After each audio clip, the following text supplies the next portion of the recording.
네, 안녕하세요. 또다시 돌아온 스티의 영어 고민 상담소입니다. 오늘의 강의는요, 이전까지의 강의와는 조금 다릅니다. 영어 문법에 대한 고민보다 외국어 공부 어떻게 하냐는 그런 고민에 대한 해결책이라기보다는 약간 가이드를 좀 드리려고 제 경험을 살려서 알려드리려고 해요. 그래서 오늘의 고민 먼저 볼게요. 외국어 공부 어떻게 해요? 우리 이거 되게 많이 고민을 하고 있는 거예요. 저는 제가 지금 영어를 가르치고 있지만 영어도 일본어도 굉장히 좋아했습니다. 외국어라면 정말 좋아하는 것 같아요. 일본어도 그렇게 공부해서 가장 높은 등급 시험까지 다 봤었는데요. 제가 어디 외국에서 유학을 하거나 해서 공부를 하거나 그런 적이 한 번도 없었습니다. 정말 토종 한국인인데 어떻게 한국에서 이렇게 외국어를 잘할 수 있었는지를 제 자신의 공부 방법과 그리고 여러 학생들을 가르쳤던 그런 노하우들을 바탕으로 여러분들께 살짝 공유하도록 하겠습니다. 우선 이렇게 5가지 먼저 얘기를 해볼게요. 첫 번째, 외국어 공부는 성격이 좌우한다 라는 말 되게 많이 들어보셨죠? 두 번째, 영상 매체를 120% 활용하는 꿀팁. 그 다음에 세 번째, 듣기를 못하는 유형은 2가지. 그리고 네 번째, 발음도 중요하다. 5번째, 수식어를 알아두자. 이렇게 5가지 컨텐츠로 아마 오늘 다룰 것 같습니다. 그래서 일단 첫 번째 콘텐츠 먼저 가볼게요. 외국어는 성격이 좌우한다라는 말을 봤어요. 제가 기사에서 읽은 것 같아요. 근데 외향적이어야 하고 오지랖이 넓어야 그래야 많은 사람들에게 말을 걸면서 영어가 자연스럽게 는다라고 얘기 많이 합니다. 사실 이것도 어느 정도는 일리 있는 말이에요. 외국에 나가서나 아니면 외국인이 도움을 청할 때 그때마다 두려워하지 말고 계속해서 나가서 도와줘야 그런 외향적인 성격이 있어야 어느 정도 수월하기는 합니다. 하지만 항상 외향적이어야 하고 항상 오지랖이 넓어야 할까요? 그건 아닙니다. 사실 저는 어렸을 때부터 외향적이라고는 거리가 조금 있는 친구였어요. 학생이었어요. 근데 저는 제 주장을 많이 한다기보다는 남들의 말을 많이 듣는 편이었어요. 그러다 보니까 외국에 나가서 친구들한테 말을 걸고 싶어도 질문이나 반응에 대한 표현밖에는 잘 못하더라고요. 하지만 그게 일상생활에서 쓰이는 거의 절반의 대화였습니다. 모든 사람들이요, 반응 안 하는 사람 없고요. 그리고 질문 안 하는 사람 없어요. 오히려 이 2가지만 잘하셔도 그런 표현을 많이 익혀놓으셔도 하실 수 있어요. 그래서 분명 외향적이지 않고 오지랖이 넓지 않은 사람들도 영어 공부하실 수 있다는 점. 그러면 우리 어떻게 해야 외국어 공부가 훨씬 더 수월해질 수 있냐면요. 이 2가지만 기억하시면 될 것 같아요. 첫 번째, 일단 나설 줄 아셔야 돼요. 나선다는 말이 정말 시도 때도 없이 막 나선다는 얘기가 아니라 필요할 때, 내가 정말 필요로 할 때 내가 직접 나설 수 있는 용기가 있어야 돼요. 내가 카페에 가서 커피를 하나 시킨더라도 용기가 없으면 절대 못하는 부분입니다. 그래서 필요에 의할 때 그런 용기를 쓸 수 있으셔야 돼요. 그 다음 2번째로는 재미있어야 하는데요. 내가 재미있어야 된다는 말이 아니고요. 내가 공부하는 것, 그 공부하고 있는 그 외국어 과정 자체가 재미있으셔야 합니다. 만약에 내가 영어 공부를 하고 있거나 아니면 프랑스어 공부를 하고 있는데 그게 너무 스트레스 받고 재미있지가 않다. 그러면 지금 하고 계신 공부 방법을 다시 한번 점검해 보셔야 될 것 같아요. 재미있으셔야 한다고 설명하면서 뒤에 거 가보도록 할게요. 영상 매체를 활용하시면 재미있게 공부할 수 있거든요. 우리 이거는 많이 아실 거예요. 드라마, 영화, 노래 이런 거로 많이 공부하시잖아요. 그래서 가장 잘 알려진 방법이 이 2가지입니다. 얘도 엄청나게 효과가 많이 있어요. 딕테이션은 받아쓰기를 의미하는 거고요. 쉐도잉은 따라 읽기를 의미하는 거예요. 저도 이 2가지로 굉장히 효과를 봤는데 마지막 이 3번으로 단기간에 금방 실력이 늘었습니다. 반복해서 본 후 화면을 끄고 보는 건데요. 반복해서 여러 번 한 영상을 계속해서 반복해서 봅니다. 보고 나서 화면을 끄고 보는 건데요. 제가 공부할 때만 해도 많은 분들이 자막을 끄고 봐라 또는 영어 자막을 넣고 봐라 라고 말씀을 하셨어요. 첫 번째는 자막을 끄고 보는 그런 기술적인 지식이 저한테는 좀 부족했고요. 두 번째는 영어 자막을 깔고 봤더니 자막 읽는 속도보다 배우들이 말하는 속도가 훨씬 빨라요. 그렇기 때문에 제가 읽지도 못하고 다음 장면, 다음 장면으로 자꾸 빠르게 전환되기 바쁩니다. 그래서 자괴감에 빠지겠죠. 그렇게 하다가 포기하고 했던 방법이 바로 화면 끄고 보는 거였어요. 저는 핸드폰이나 아니면 PMP 같은 그런 기기 있잖아요. 뭔가 영화를 볼 수 있는, 드라마를 볼 수 있는 그런 재생기기를 들고 다니시면서 한 가지 영화나 영상을 반복해서 보세요. 여러 번 반복해서 보시라고 말씀드리는 이유는 내가 이 다음 나오는 문장이 어떤 내용인지 한글 자막 깔아도 상관없어요. 한글로 어떤 내용인지를 다 알고 계셔야 돼요. 의미 파악을 다 하신 상태에서 화면을 끄고 보시면 그럼 내가 이 다음에 나오는 말이 어떤 내용을 가진 어떤 의미의 말인지 일일이 하나하나 다 집중하게 됩니다. 화면을 끄고 듣기만 들으니까요. 새소리, 차소리, 뭐 한 대 맞는 소리 다 들려요. 집중할 수 있어요. 그래서 3번 그 방법을 저는 가장 많이 추천을 해드리고 있고 제가 가르치는 학생들에게도 많이 효과를 봤던 방법입니다. 이건 정말 추천해드리고 싶어요. 그래서 재미있게 공부하시면 되는데 간혹 가다가 영화 드라마 받아쓰기 하거나 쉐도잉을 하고 싶은데 듣기가 너무 안 돼서 못하겠어요 라고 하시는 분들 계시죠. 토익이나 이런 공인 성적, 그 공인 시험을 보시더라도 LC 파트가 나눠져 있잖아요. 듣기 공부를 하시다가 못하겠다 라고 생각하시는 분들은 아마 이 유형 두 가지 중에 속하실 거예요. 첫 번째 유형은 단어는 아는데 발음을 몰라. 단어는 아는데 발음을 몰라서 내가 들은 단어가 이 단어인지를 매칭 못 하시는 분들도 많고요. 그 다음 두 번째, 단어를 모르는데 발음만 아는 경우입니다. 그래서 단어를 모르지만 듣긴 들었어요.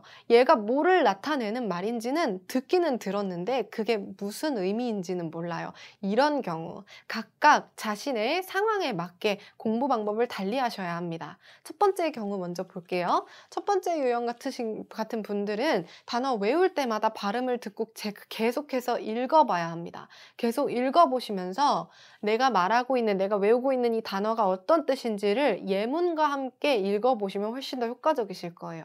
그 다음 두 번째는 단어를 모를 경우, 단어를 외워야겠죠. 하지만 다양하게 암기하고 많이 써보시면 돼요. 쓰셔도 상관없고요. 말로 써보셔도 상관이 없어요. 그래서 어쨌든 많이 써보셔야 이 단어가 무슨 말을 나타내고 내가 들었을 때 아, 내가 아는 단어니까 이게 이 말을 나타내는 거구나 라는 걸 아실 수가 있어요. 그래서 이렇게 유형, 본인이 어떤 유형인지 확인하시고 각 유형에 맞게 공부 방법 다르게 하시면 되겠습니다. 그 다음 발음도 굉장히 중요해요. 발음이 되게 중요한데 발음이 좋아지면요. 소리내서 자꾸 읽고 싶어지고요. 읽는 속도도 빨라지고요. 몇 마디 하지 않아도 잘하는 줄 알아요. 이건 덤이겠죠. 이거는 실제 제 경험이에요. 제가 영어 회화를 많이 배우고 싶어서 고등학교 때부터 계속 회화를 하러 다닐 때 그때 발음 공부, 발음 교정이 중요하다고 말씀하셨던 선생님이 계시거든요. 그 선생님 덕분에 발음 교정 많이 했죠. 그래서 여러분들도 발음 좋아지시면요. 읽는 속도도 빨라질 거고 제가 발음하는 걸 정확히 알고 있기 때문에 듣는 것도 정확히 들려요. 그래서 뭐 1타 2피를 할 수 있는 그런 공부 방법입니다. 발음 어떻게 교정하나요? 라고 말씀하시는 분들도 계실 거예요. 앞에 돌아가 보면 우리 여기서 쉐도잉 있죠? 따라 읽기. 이거 자주 반복하셔야 합니다. 쉐도잉을 많이 하셔야 발음, 얘가 어떻게 말하고 어떤 뉘앙스로 어디서 끊어 읽는지를 아실 거예요. 그래서 우리 뭐 승무원 면접 보시는 분들은 기내 방송문 따라 읽듯이 마찬가지로 대본이 인터넷에 많이 나와 있습니다. 뭐 검색을 통해서 몇 화, 뭐 어떤 드라마의 몇 화, 아니면 어떤 영화의 어느 씬, 대사를 찾아보시면 대본들이 쫙 나와 있어요. 사람들이 만들어 놓은 것도 있고요. 실제 대본을 올려놓으시는 경우들도 있습니다. 책으로 파는 경우도 있어요. 그런 거 구매하셔서 읽으시는데 들으면서 똑같은 속도로 똑같이 따라 읽어주셔야 돼요. 그게 바로 쉐도잉이죠. 똑같이 따라 읽어주셔야 하는데 반복해서 따라 읽어야 되니까 얼마나 힘들어요. 그래서 영상 하나를 가지고 여러 번 따라 읽어보시는 게 중요합니다. 저 같은 경우도요. 제가 중고등학교 때만 해도 가장 유행했던 드라마가 가십걸이라는 드라마가 있었어요. 중고등학생의 입장에서는 그 미국 대학생들의 그런 상류층들의 일상 이런 게 너무 재미있어 보였어요. 그래서 그 가십걸의 드라마를 쉐도잉을 한번 도전을 해봤는데 거의 울 뻔했어요. 너무 빨리 얘기하는 거예요. 그래서 일시정지 해가면서 한 음절 한 음절 끊어가면서 한 번 한 번씩 읽고 10번 읽고 100번 읽고 읽다 보니까 10년이 지난 지금까지도 가십걸 오프닝을 기억합니다. 한번 해볼게요. Gossip Girl here, your one and only source into the scandalous lives of Manhattan's elite. And who am I? That's the secret I'll never tell. And XOXO, Gossip Girl. 이렇게 하고 오프닝이 시작됩니다. 가십걸 아마 보신 분들은 아실 거예요. 공감하실 건데 그 가십걸 오프닝 대사 이거 별로 몇 문장 안 돼요. 근데 이걸 따라 읽는데도 며칠이 걸렸습니다. 여러분들도 하나 정하셔서 몇 분짜리 영상이라도 상관없으니까요. 따라 읽어보시는 거 추천해 드릴게요. 그리고 발음이 좋으니까 어떤 일이 있었냐면요. 제가 밴쿠버에 놀러 갑니다. 밴쿠버에 놀러 가서 버스를 타는데 새벽에 한국으로 돌아오는 버스를 탔어요. 한국으로 또 돌아오는 공항에 가는 버스를 탔는데요. 한 친구가 말을 걸어옵니다. 캐나다 사람들이 자꾸 말 거는 거 좋아하신대요. 그래서 제임스가 얘기를 걸어요. Where are you from? 너 어디서 왔니? 그래서 제가 너무 피곤해 쪄들고 지쳐 있어서 이렇게 딱 한마디 하죠. Korea 한마디 했어요. 그랬더니 Which part? 당연히 물어보는 외국인들에게는 참 궁금한 질문인가 봅니다. 어느 부분에서 왔냐? 남이니 북이니? 이걸 물어보는 거겠죠. South 하고 약간 웃어 보였어요. 피곤하지만 그래도 말 걸어주는 성의를 무시하지 않고 그래도 웃어 보였습니다. 그랬더니 So, how was Vancouver? 밴쿠버 어땠어? 라고 나한테 물어봤어요. 밴쿠버 어땠어? 하고 물어봐서 저는 당연히 친절하게 얘기를 하려고 했지만 너무 힘이 드니까 단어만 나열을 했죠. Great, 너무 좋았어. Nice people, lovely park. 사람들도 너무 친절했고 공원도 정말 사랑스러웠어 라고 말을 했어요. 저 별 문장 얘기 안 했거든요. Korea, South, Great, Nice people, Lovely park. 단어들만 얘기했어요. 조금 미안하지만 피곤했거든요. 그랬더니 제임스 이 다음 말이 저를 놀라게 했습니다. Wow, your English is good. 야, 너 영어 진짜 잘한다. 그 말 듣자마자 제 머릿속에 이렇게 점 3개가 딱 찍히는 거 있죠. 나 별말 안 했는데? 그런 말이 이런 일화가 굉장히 많았어요. 이태원에 가도 있고요. 발음만 좋으면 사람들이 얘 영어 잘하네 이렇게 하실 거예요. 아마 대학생 분들이나 고등학생 성인 분들도 발음이 좋으면 내가 영어 잘한다고 자랑하실 수 있을 거예요.